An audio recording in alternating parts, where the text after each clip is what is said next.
Hello my dear children, welcome back.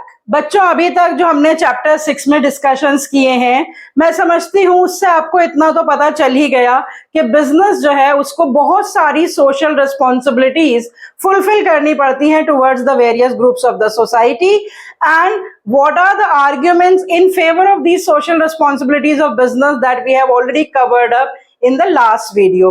अगर आपने वो वीडियो नहीं देखी है तो उस वीडियो को पहले देख लीजिए, क्योंकि जो हम आज का टॉपिक करने वाले हैं वो आपको अच्छे से समझ में आएगा अगर आपने वो वीडियो देख रखी है, क्योंकि उसमें हमने सारे आर्ग्यूमेंट्स डिस्कस कर रखे हैं कि क्यों हर बिजनेस को सोशली रिस्पॉन्सिबल होना जरूरी है। अब तो बच्चों एक एक्ट भी पास हो गया है, कंपनीज एक्ट के एक शेड्यूल में कॉर्पोरेट सोशल रिस्पॉन्सिबिलिटीज जो है वो कंपलसरी कर दी गई हैं कि जिसके हिसाब से हर बिजनेस को जिसका एक पर्टिकुलर टर्नओवर दे रखा है उसको 2% कम से कम अपने प्रीसीडिंग 3 इयर्स के प्रॉफिट्स में से सोशल रिस्पॉन्सिबिलिटीज में इन्वेस्ट करना पड़ेगा। तो आज हम करेंगे बच्चों कि वो कौन से ऐसे इंटरेस्ट ग्रुप्स हैं जिनसे बिजनेस डायरेक्टली और इनडायरेक्टली एसोसिएटेड है और बिजनेस की क्या रिस्पॉन्सिबिलिटीज हैं towards them. So let's connect to commerce and let's learn about the social responsibilities of the business towards the different interest groups whom the business is responsible to and what are the responsibilities of business towards them.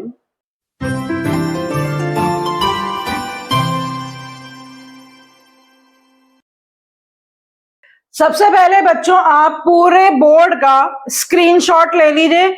ये notes है आपके लिए, क्योंकि यहाँ पे पूरा का पूरा जो है वो एक्सप्लेनेशन है, पॉइंट्स में एक्सप्लेनेशन है, कीवर्ड्स के साथ एक्सप्लेनेशन है कि कितने ग्रुप्स हैं जिनके लिए बिजनेस को सोशली रिस्पॉन्सिबल होना है और हर एक ग्रुप के लिए क्या क्या स्पेसिफिक रिस्पॉन्सिबिलिटीज हैं। यहाँ पे बच्चों मैंने 2 तो इंटरनल ग्रुप्स लिख रखे हैं, ओनर्स एंड वर्कर्स, और 2 एक्सटर्नल ग्रुप्स लिख रखे हैं, customers and the government along with the community at large. तो इन चारों ग्रुप्स को आप लिख लीजिए अपने पास नोट्स कॉपीज में। इनके बारे में आपसे पूछा जा सकता है कि कोई 2 इंटरनल ग्रुप्स बताइए जिनके लिए बिजनेस सोशली रिस्पॉन्सिबल है, या कोई 2 एक्सटर्नल ग्रुप्स बताइए जिसके लिए बिजनेस सोशली रिस्पॉन्सिबल है, और क्या क्या रिस्पॉन्सिबिलिटीज है उनके लिए। तो सबसे इंपॉर्टेंट जिसके लिए बिजनेस एक्चुअली सेटअप ही किया जाता है वो ग्रुप होता है ओनर्स का या इन्वेस्टर्स का, जो एक्चुअली बिजनेस में पैसा लगाते हैं with some expectations in return. तो ओनर्स को क्या क्या रिटर्न्स चाहिए होते हैं और बिजनेस जो है किस तरह से रिस्पॉन्सिबल है टुवर्ड्स द ओनर्स, वो मैंने यहाँ पर इन पॉइंट्स में लिखा है। सबसे पहला पॉइंट देखिए, fair return on the investments. हर एक ओनर क्या एक्सपेक्ट करेगा बिजनेस से कि जो उसकी इन्वेस्टमेंट्स हैं उस पे रीजनेबल रिटर्न्स मिले, फेयर रिटर्न्स मिले। तो सबसे पहली सोशल रिस्पॉन्सिबिलिटी जो बिजनेस की होती है towards it's owners is fair returns on the investments.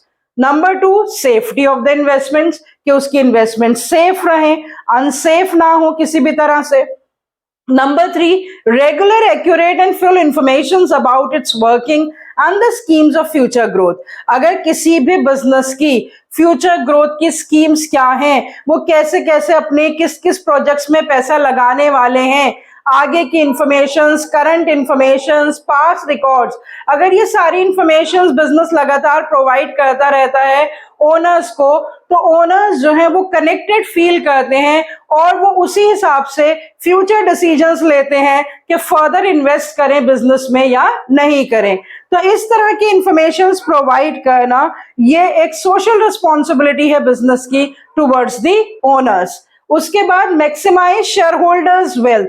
There is a difference जो आपको समझना होगा प्रॉफिटेबिलिटी और शेयर होल्डर्स वेल्थ में। जो भी बिजनेस प्रॉफिट्स अर्न करते हैं वो उसमें से कुछ तो रिटेन करते हैं और कुछ in the form of dividend share holders को देते हैं, और बिजनेस को बहुत ही बैलेंस मेंटेन करना पड़ता है कि कितना रिटेन करें और कितना डिस्ट्रीब्यूट करें। तो जब बिजनेस शेयर होल्डर्स को डिस्ट्रीब्यूट करते हैं तो शेयर होल्डर्स की वेल्थ बढ़ती है, क्योंकि उनके शेयर प्राइसेस बढ़ते हैं। तो बिजनेस की जो रिस्पॉन्सिबिलिटी है वो सिर्फ यही नहीं है कि वो प्रॉफिट्स अर्न करके दे इन्वेस्टर्स को, बल्कि इन द लॉन्ग रन में इन्वेस्टर्स की वेल्थ भी मैक्सिमाइज होनी चाहिए। तो ये सारी सोशल रिस्पॉन्सिबिलिटीज हैं। हालांकि ये सब हम इकोनॉमिक ऑब्जेक्टिव्स में भी पढ़ चुके, क्योंकि बिजनेस तो एक इकोनॉमिक एंटिटी है ही, तो उसके सबसे पहले जो इंपॉर्टेंट ऑब्जेक्टिव्स होते हैं वो इकोनॉमिक ऑब्जेक्टिव्स होते हैं। लेकिन वही इकोनॉमिक ऑब्जेक्टिव्स जो हैं वो बिजनेस की सोशल रिस्पॉन्सिबिलिटीज होती हैं towards the basic interest group, that is the investors. उसके बाद बच्चों देखते हैं वर्कर्स। वर्कर्स जो हैं वो मैक्सिमम कंट्रीब्यूशन देते हैं बिजनेस को प्रॉफिट्स अर्न करने में और बिजनेस की रेपुटेशन और गुडविल को इन द सोसाइटी क्रिएट करने में। सबसे ज्यादा बिजनेस जिस इंटरनल ग्रुप के ऊपर डिपेंडेंट होता है for their growth, for their survival, वो कौन सा ग्रुप है? उसके वर्कर्स। तो वर्कर्स के लिए बिजनेस को क्या क्या ध्यान रखना है, क्या क्या रिस्पॉन्सिबिलिटीज फुलफिल करनी है? सबसे पहले तो हर वर्कर को अपॉर्चुनिटी मिलनी चाहिए कि उसको मीनिंगफुल वर्क जो उसकी क्वालिफिकेशन और उसकी एक्सपेक्टेशंस और एक्सपीरियंस से मैच खाता हो, वो वर्क जो है वो वर्कर्स को करने को मिले। Right kind of working conditions. अगर किसी ऑर्गेनाइजेशन में अच्छा पैसा मिल रहा है वर्कर को, लेकिन वर्किंग कंडीशंस ही अच्छी नहीं है, तो वहां पर एम्प्लॉयज का दिल नहीं लगेगा और वो थोड़े टाइम काम करके कहीं और चले जाएंगे काम करने के लिए। तो हर एक बिजनेस को प्रॉपर वर्किंग कंडीशंस प्रोवाइड करनी चाहिए अपने वर्कर्स को। उन वर्किंग कंडीशंस में सब कुछ आ जाता है, उनके लिए सीटिंग अरेंजमेंट्स, उनके लिए वेंटिलेशन अरेंजमेंट्स, उनके लिए हेल्थ एंड हाइजीन को मेंटेन करना अपने बिजनेस प्रेमिसेस में। तो ये सारी चीजें जो है वो वर्किंग कंडीशंस में आती है। मैं समझती हूँ आपको बहुत ज्यादा एक्सप्लेन करने की जरूरत नहीं है, बस ये बताना है कि हर एक बिजनेस को प्रॉपर वर्किंग कंडीशंस जो है वो प्रोवाइड करनी चाहिए अपने वर्कर्स को। Fair wages and the fair deals. जो वेजेस हैं या सैलरीज हैं या जो रेम्युनरेशन इन रिटर्न उनको मिल रही है वो बहुत फेयर होनी चाहिए, रीजनेबल होनी चाहिए, according to the standard of living होनी चाहिए। उसी तरह के वर्कर्स को जो दूसरे बिजनेस सैलरीज और वेजेस दे रहे हैं उसके इक्विवेलेंट होनी चाहिए। कोई डिस्क्रिमिनेशन नहीं होना चाहिए मेल एंड फीमेल की वेजेस में। तो इस तरह से वो फेयर मानी जाएंगी और वो fair wages and fair deals provide करना बिजनेस की सोशल रिस्पॉन्सिबिलिटी है। उसके बाद respect for the democratic right of the workers to form the unions. ज्यादातर बच्चों ये देखा जाता है कि मैनेजमेंट और वर्कर्स के बीच में कुछ ना कुछ आर्ग्यूमेंट्स चलते रहते हैं, उनके आपस में बीच में जो है वो कभी ना कभी किसी ना किसी मैटर्स पे या इश्यूज पे झगड़े होते रहते हैं। और ज्यादातर मैनेजमेंट्स ये चाहती हैं कि वर्कर्स जो है वो चुपचाप से काम करें, कोई भी उनके साथ इनजस्टिस हो या कोई भी उनका एक्सप्लॉयटेशन हो तो वो अपनी वॉइस रेज ना करें। तो इस तरह की मैनेजमेंट बच्चों सक्सेसफुल मैनेजमेंट्स नहीं होती हैं। हर एक वर्कर का ये राइट है कि वो कलेक्टिवली डेमोक्रेटिकली अपनी यूनियंस फॉर्म कर सके और जो अपने इश्यूज हैं उनको डेमोक्रेटिक वे में मैनेजमेंट के सामने प्रेजेंट कर सके। तो अगर कोई भी बिजनेस इस तरह के डेमोक्रेटिक राइट्स की रिस्पेक्ट करता है तो इसका मतलब वो सोशली रिस्पॉन्सिबल है टुवर्ड्स द वर्कर। अगर वो इस तरह के राइट्स नहीं देता है अपने वर्कर्स को तो वो इररिस्पॉन्सिबल बिहेवियर बिजनेस का माना जाता है। तो these are the responsibilities of the business towards the workers, to give them the meaningful work, to give them the fair wages and the fair deals, to give them the proper working conditions and to respect their democratic rights to work in the democratic manner and to form the unions and to present their issues in a democratic manner. So I hope the responsibilities towards the workers are clear. So let's move on to the next group.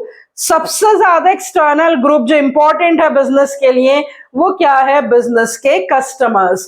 अगर business अपने customers को ही satisfy नहीं कर रहा तो वो output देगा किसको? कस्टमर्स ही तो उसके प्रोडक्ट्स एंड सर्विसेज जो है वो खरीदते हैं। तो कस्टमर्स के लिए क्या रिस्पॉन्सिबिलिटीज हैं? To supply right quantity, the right quality at the reasonable prices. सभी चीजें जो हैं वो कस्टमर्स के लिए रीजनेबल रेट्स पे अवेलेबल होनी चाहिए। They should be able to afford the prices at which the goods and services are supplied by the businessman. बहुत हाई प्रॉफिट्स अगर बिजनेसमैन रख के प्रोडक्ट्स एंड सर्विसेज को बेचेगा जो कि कस्टमर्स अफोर्ड ही नहीं कर सकते हैं तो उनके प्रोडक्ट्स की डिमांड जो है वो लो हो जाएगी। Second, do not involve in the misleading advertising, adulteration, dishonest activities.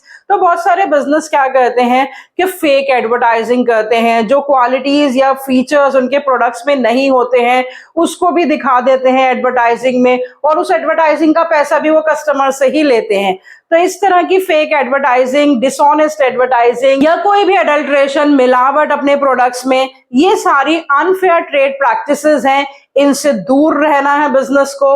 That is the responsibility of the business towards the customers.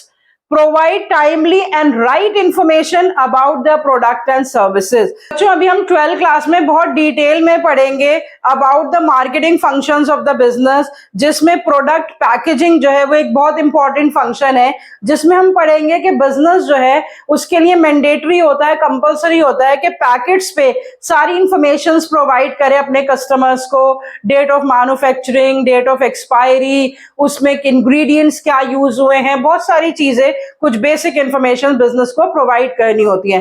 तो कई बार ये इंफॉर्मेशन गलत होती हैं, वेट के बारे में गलत इंफॉर्मेशन होती हैं, कोई एक प्रोडक्ट 100 ग्राम उसमें लिखा हुआ है पर एक्चुअल वेट उसका 100 ग्राम नहीं है, या उसकी जो डेट ऑफ एक्सपायरी है वो सही से मेंशन नहीं है। तो इस तरह की इंफॉर्मेशन जो है सही तरह से, सही ढंग से और सही इंफॉर्मेशन प्रोवाइड करना, ये भी एक बिजनेस की सोशल रिस्पॉन्सिबिलिटी है, that the customer should be well informed, customer should not be miss informed by the business. उसके बाद handle grievances of the business quickly. बच्चों बहुत सारे जो अच्छे बिजनेस हैं उनके ग्रीवांस सेल्स होते हैं, उनके कस्टमर केयर नंबर्स होते हैं, जिससे कोई भी कस्टमर को प्रॉब्लम हो तो वो अपनी कंप्लेंट्स और जो क्वेरीज है उनको सेटल कर सकता है with the help of these grievance committees. तो ये भी एक बिजनेस की सोशल रिस्पॉन्सिबिलिटी है कि कस्टमर्स की जो भी ग्रीवांसेस हैं, उनकी शिकायतें हैं, उनका क्विकली जो है वो सॉल्यूशन मिलना चाहिए कस्टमर्स को। ऐसा ना हो कि कस्टमर बार बार किसी चीज की कंप्लेंट कर रहा है और उसकी कोई सुनवाई नहीं हो रही है, तो उस तरह से कस्टमर फ्रस्ट्रेटेड फील करेगा और डेफिनेटली वो उस बिजनेस को छोड़ देगा जिसके प्रोडक्ट एंड सर्विसेज वो ऑलरेडी एक्वायर कर रहा है। Again I am summarising for the customers what should be the social responsibilities of business: to provide the right quality and quantity at the reasonable prices, do not involve in misleading advertising, provide timely and right information to the customers, and handle the grievances of the customers very quickly. Last but not the least is सरकार और जो पूरी की पूरी community होती है उसके लिए बिजनेस को क्या करना चाहिए। सबसे पहले respect and follow the laws of the nation. बहुत सारे रूल्स, बहुत सारे लॉज हर एक तरह से बिजनेस के लिए बना रखे हैं। बहुत सारे एक्ट्स ऐसे हैं, weights and measures act, monopolistic and restrictive trade practices act, consumer protection act. तो सरकार ने बहुत सारे एक्ट बना रखे हैं कंज्यूमर्स के प्रोटेक्शन के लिए, और उस एक्ट में rules and regulations, rights of the consumers, remedies available to consumers, वो सब मेंशन कर रखी हैं। सबसे पहली तो जो बिजनेस की रिस्पॉन्सिबिलिटी है टुवर्ड्स द गवर्नमेंट कि उन लॉज की और उन रूल्स की रिस्पेक्ट करें, मतलब उनको माने। नंबर 2, पे the taxes honestly and regularly. जो भी उनके बिजनेस प्रॉफिट्स पे जो टैक्सेस होते हैं, जो सरकार को देने होते हैं, उन टैक्सेस को टाइमली पेमेंट करें। वो अपने प्रॉफिट्स को हाइड ना करें सरकार से, गलत प्रॉफिट सरकार को देकर कम टैक्सेस पे ना करें। तो इस तरह की प्रैक्टिसेस बिजनेस ना करें। They have to pay the taxes regularly and honestly to the government. Next है प्रोटेक्ट द एनवायरनमेंट। ये भी हम देख चुके हैं कि बिजनेस जो है वो क्रिएशन ऑफ अ सोसाइटी है, और हम arguments in favour of social responsibilities में ये देख चुके हैं कि अगर बिजनेस जो है एनवायरमेंटल प्रोटेक्शन में हेल्प करेगा तो बिजनेस अपने लिए ही एनवायरमेंट अच्छा कर रहा है, उसको भी एक ऐसा एनवायरमेंट मिलेगा जहां वो आगे जाके प्रॉस्पर और ग्रो कर सकता है। अगर बिजनेस अपनी कुछ हरकतों से अपने एनवायरमेंट को ही खराब कर देगा तो वो लॉन्ग रन में बिजनेस के लिए भी अच्छा नहीं है। तो किसी भी तरह से बिजनेस जो है वो एनवायरमेंट को पॉल्यूट ना करे। Land pollution, air pollution, water pollution, noise pollution, इन सब पर बिजनेस को ध्यान देना है कि उसके बिजनेस से, उसके प्रोडक्ट्स एंड सर्विसेज से, उसकी एक्टिविटीज से एनवायरमेंट को किसी भी तरह का हार्म ना पहुंचे। उसके बाद create the positive public image. देखो बच्चों, बहुत सारी इंटरेक्शंस और सेमिनार्स और वर्कशॉप्स, इस तरह के प्रोग्राम्स जो है बहुत अच्छे बिजनेस जो है वो कंडक्ट करते रहते हैं, वो कभी किसी की स्पॉन्सरशिप कर देते हैं। तो इस तरह के जो प्रोग्राम्स होते हैं उससे क्या होता है, एक अच्छी इमेज, एक public image, positive image society में क्रिएट होती है बिजनेस की। तो ये एक बिजनेस की सोशल रिस्पॉन्सिबिलिटी ही है कि वो अपनी इमेज को पॉजिटिवली क्रिएट करे सोसाइटी में। So I hope with this you are very clear about the various internal and external groups and what are the responsibilities of business towards these groups. There are two more topics that we have to cover up in this chapter. One is that how can a business contribute in the environmental protection and what are the business ethics and its elements. That we are going to cover up in the next lecture. और शुरू में ही जैसे मैंने आपसे कहा था कि आप जो हैं सारी वीडियोस, चाहे वो चैप्टर 6 से रिलेटेड हो, चाहे वो 1 से लेके 5 तक के चैप्टर्स से रिलेटेड हो, वो सारी देखते रहिए ताकि आप कंटिन्यूअसली जो है कनेक्टेड रहें और आप पीछे के जो टॉपिक्स हैं या चैप्टर्स हैं उन्हें भूले नहीं, क्योंकि एनुअल एग्जाम में तो आपका सारा सिलेबस आने वाला है। तो अगर आपने वो वीडियोस नहीं देखी हैं बच्चों तो देख लीजिए। चैनल को अगर सब्सक्राइब नहीं किया है तो चैनल को सब्सक्राइब कर लीजिए। अगर दूसरे स्टूडेंट्स के साथ शेयर नहीं करा है तो शेयर कर लीजिए। तो ये सारी मेरी आपसे रिक्वेस्ट है। अगले लेक्चर में मिलेंगे। Till then goodbye, stay healthy and stay connected.